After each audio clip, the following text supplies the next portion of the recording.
Ada seorang raja yang memiliki seorang pelayan yang sangat setia. Suatu hari mereka berdua pergi untuk berburu di tengah hutan.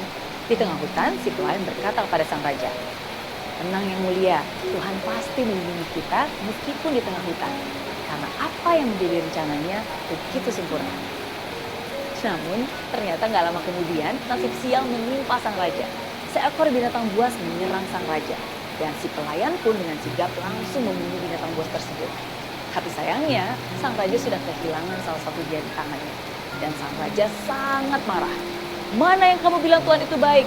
Kalau Tuhan itu baik, saya nggak mungkin akan diserang binatang buas. Dan saya nggak mungkin kehilangan jari saya." Dengan tenang, si pelayan pun menjawab, "Yang mulia, percayalah bahwa Tuhan selalu baik dan rencananya begitu sempurna." Sekembalinya ke istana, sang raja langsung memerintahkan para pengawal untuk memenjarakan si pelayan. "Pengawal, tangkap dia. Dia telah membuat nyawaku terancam." Begitu kata sang raja. Meskipun begitu, si pelayan tetap mengulang kalimat yang sama.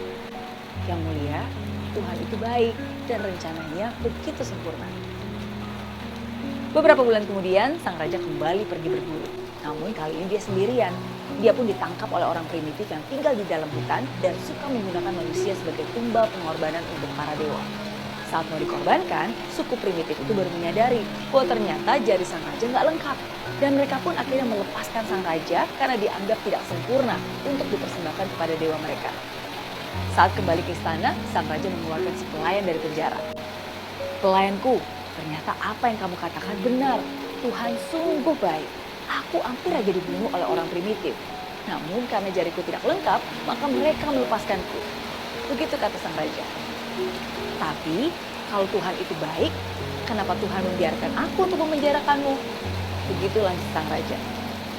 Si pelayan pun menjawab, "Yang mulia, andai saja Baginda tidak memenjarakan saya, pasti saya sedang ikut berburu tadi, ikut ditangkap, dan malah saya yang dikorbankan karena anggota tubuh saya masih lengkap." Mendengar itu semua, sang raja pun akhirnya percaya bahwa Tuhan itu selalu baik dan rencananya begitu sempurna.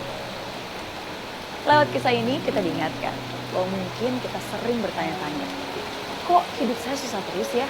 Kenapa sih saya harus gagal? Kenapa yang saya doakan gak pernah dijawab oleh Tuhan?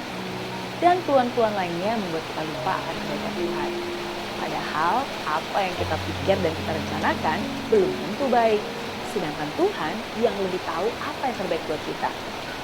Jadi untuk kamu semua yang sekarang sedang menonton video ini, percayalah bahwa Tuhan itu selalu baik dan rencananya untukmu begitu sempurna.